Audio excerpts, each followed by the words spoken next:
Hello, my name's Gayle Somerville and I've been at Aarhus University in Denmark from 2017 to 2019. I'm going to talk about three of the major projects I've been working on. DK-RIM for Danish ryegrass, defining biological spread in stochastic spatial simulations, and marrying futuristic weed mapping to current herbicide sprayer capacities. So DK-RIM for Danish ryegrass is a workshop-based model which allows farmers to visualise integrated weed management on their farm. So we've changed it quite a lot for Denmark. We had to change the crops and the dates so that they suited Danish conditions, and we had to change the finances and also the chemicals. So what the farmers do is they make choices from those and enter 6 years worth of data, and they can get output looking at how those decisions that they've made will influence the yields and the numbers of weeds over time, and also they get a percentage of how much herbicide has been used to control those weeds. So that's a really good little package, and we've just about got that up and running now. Now most of the work on that has been done by Metasource, and I've just done a little bit of checking to make sure that the calculations run as they're supposed to. The second thing I've been working on is defining biological spread in stochastic spatial simulations without using any mathematical integration.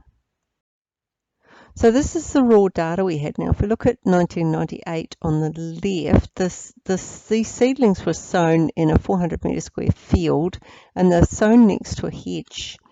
And we can see that they've spread quite rapidly through 1999 and then into 2000. And the density is on somewhat of a log scale, and that's where the colours come from. So what I wanted to do was to parameterize the wind dispersal of the seeds, and I wanted to do that within a simulation model. So I also needed to know the competition, reproduction and survival functions that were running, as well as choose a seed spread equation. So this is the equation that I got the best results with, and it's got two variables in it, the scale and shape parameters, and if you have them smaller you get quite a wide dispersal, and if you have them large then you get quite a narrow dispersal. And what I wanted to do was to fit this to my stochastic data that came out of the model, but I wasn't particularly interested in variation within each row. Now if we look at 1998, we've got 3 rows worth of data, and they're plotted with circles on the left hand side of the graph on the right.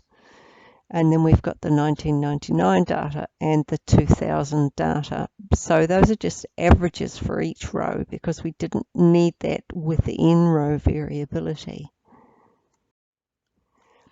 And so I tried about 50 scale and shape parameters, and we used a sum squared minimization to fit that to the data, and you can see that we got several bright spots which are the best fitting parameters for that equation.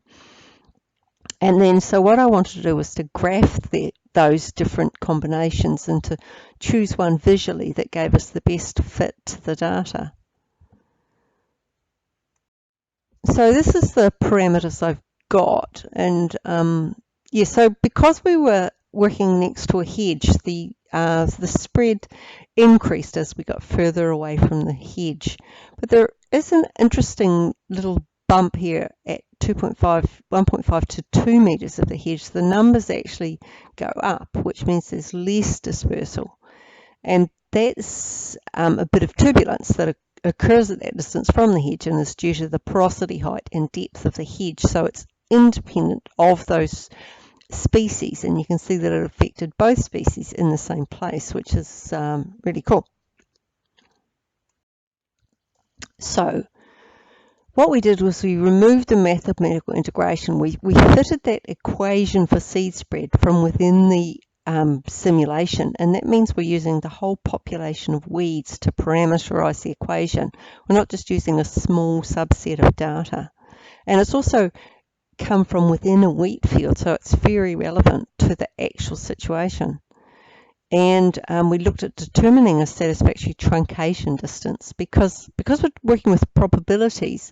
We needed a maximum seed spread distance, and then we had to take the probability of it within that distance. So we looked at what happened when we changed the maximum distance and how that affected how many seeds were actually not dispersed properly with the different distances. And then we verified the competition, reproduction, and survival functions, because obviously they have to work well, otherwise the whole simulation would not work. And then we used a heat map to set the two parameters within the stochastic simulation. And I've had a paper out of that, and also I talked at the Mixed Modelling in Ecology and Evolution conference in Lyon last month.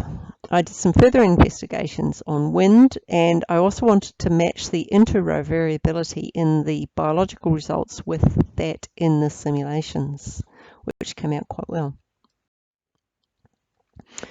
Okay, the third project was marrying futuristic weed mapping to current herbicide sprayer capacities.